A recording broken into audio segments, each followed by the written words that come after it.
Bobby's breakdowns, where knowledge grows, entertaining us all as the excitement flows. From films to wrestling, he's the pro.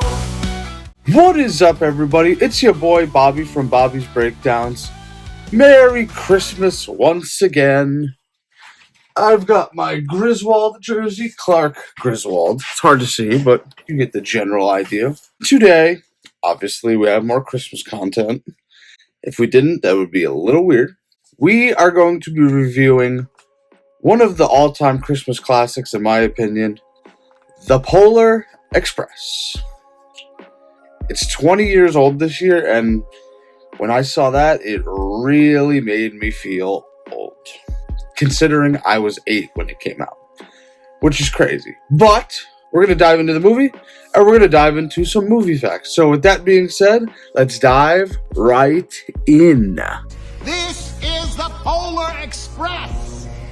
So this review is going to be a little bit different, a little bit odd, because not many of the characters have names.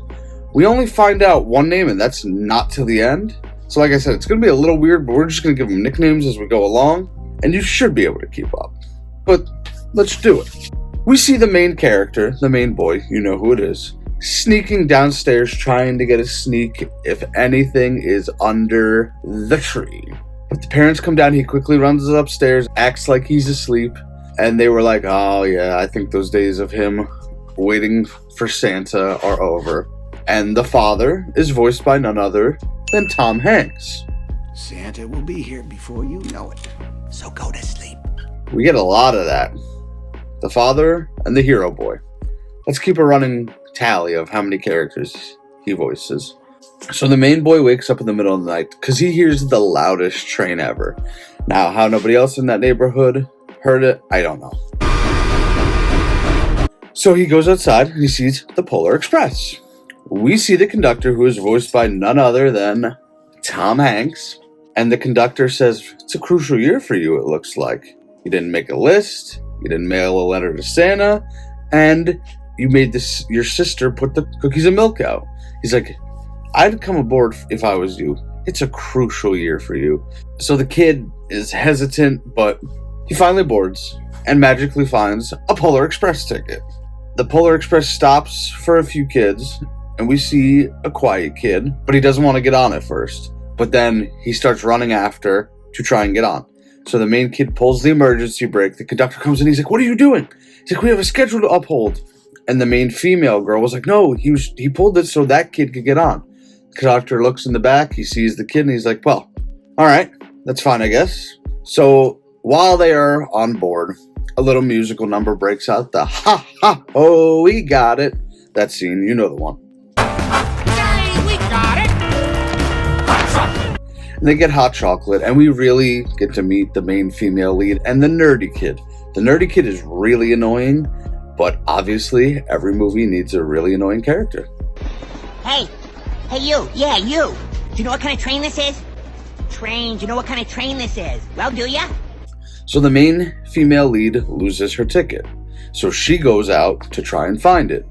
The main boy goes out after her to try and find it. For some reason, he thinks it's on top of the train, or he thinks the conductor took her to the top of the train. So he gets up there, and he runs into a hobo. And who is the hobo voiced by, folks? Yeah, I think he got it. It's voiced by Tom Hanks. You don't want to be bamboozled.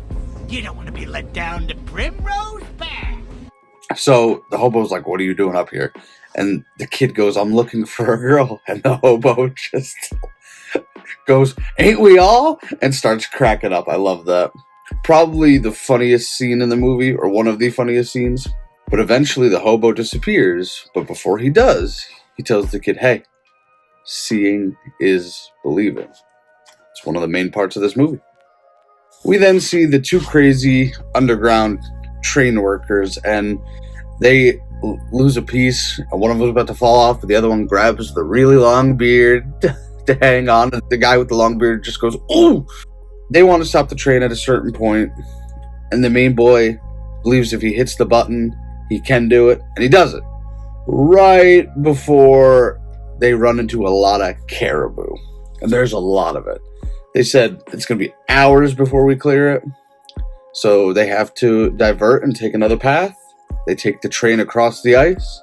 It's a little touch and go for a while, but they eventually get it straightened out and they get back on track, and they're still on pace to make it to the North Pole just on time.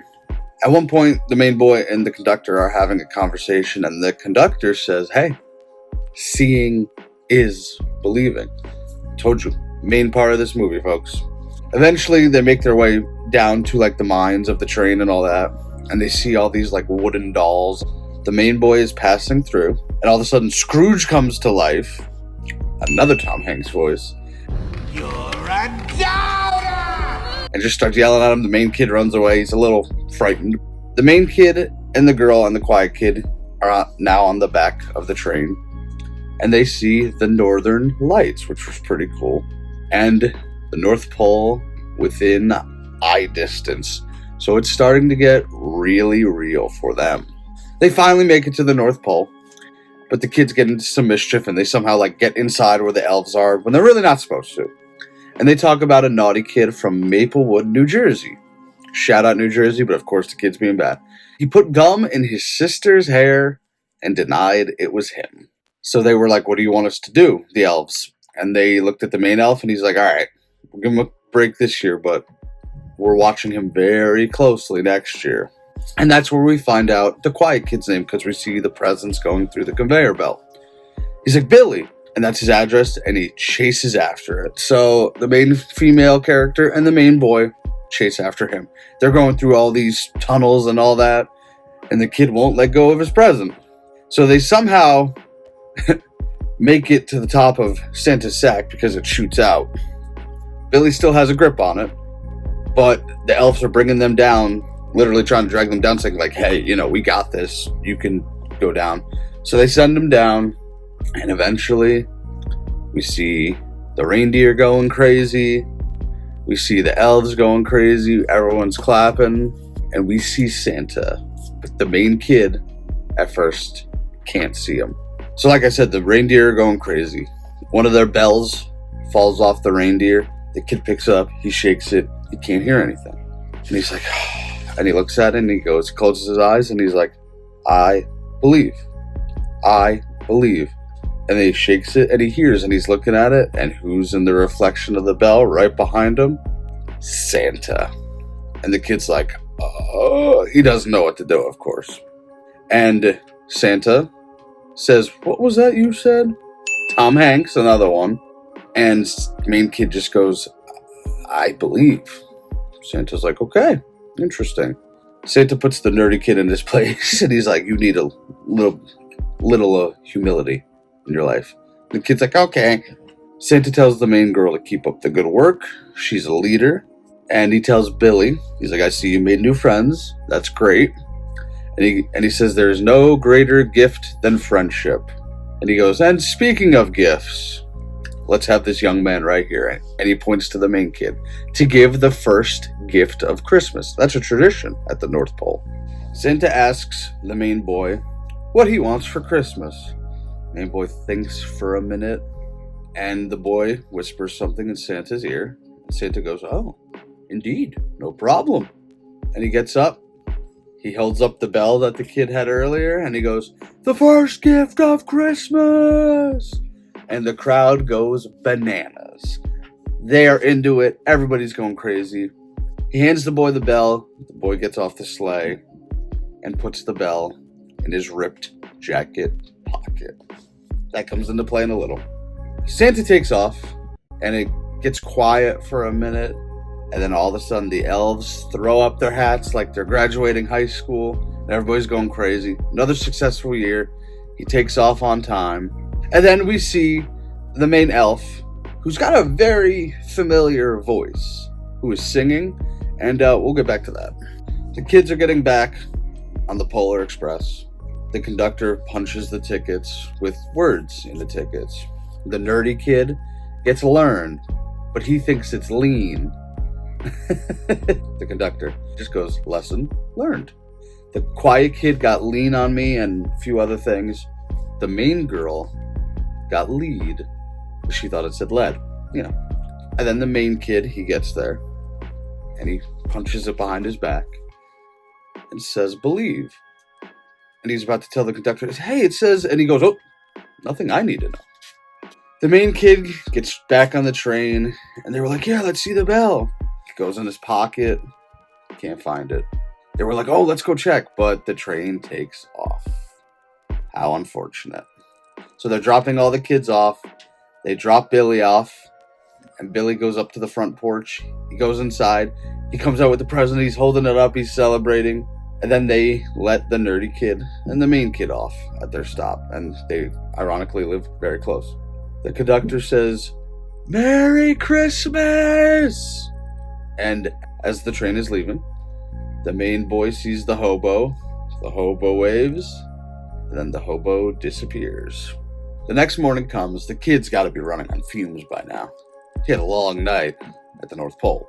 So he wakes up, he looks through the robe jacket, and sees the hole, and he's like, bummer. Him and his sister run downstairs to find all the presents. They're playing with them, and then the girl says, hey, there's one more back here. So she grabs it. She's like, it's for you. So he's like, oh, okay. He opens it up. It's the bell with a handwritten note from Santa. You can still hear it, too. Santa leaves a note and says, found this on the seat of my sleigh. Better get that hole in your pocket fixed. And the kid's shaking it. He hears it. The sister shakes it. She hears it. The parents were like, oh, that's cool. They shake it. They can't hear it. It's an amazing ending because the kid's like, shakes it one more time and he hears it. He's like, yep, because he still believes. End of movie. So a little movie facts for you. Tom Hanks made $100 million doing this movie because of his voice, and he got a cut of the box office. So when it was all said and done, $100 million. That's crazy. This was Warner Brothers' first computer animated film, which is why it cost a lot of money to make. Well, a lot of money back then. That singing elf, the familiar voice, Steven Tyler. Don't know how they got him, but hey. This was originally supposed to be a live action, but they were afraid it was going to cost like $1 billion to make. And they were like, the animated route is much, much cheaper. Last one I got for you, and I think I covered all of them. Tom Hanks voiced 6 characters. So $40 million for the voice and $60 million on the back end. Not bad for just using your voice. Crazy to think about. But what did you think about the Polar Express? Did you enjoy my review? Do you like the Polar Express? Comment below what you like about the Polar Express. And if you don't like it, whatever floats your boat. We've got 2 more Christmas movies coming this year, folks. And that's it. I'm out for the year. It's crazy. Got a few more live streams, but video-wise, that's it. We have The Grinch coming up next. And then we have A Christmas Story. 2 classics, in my opinion.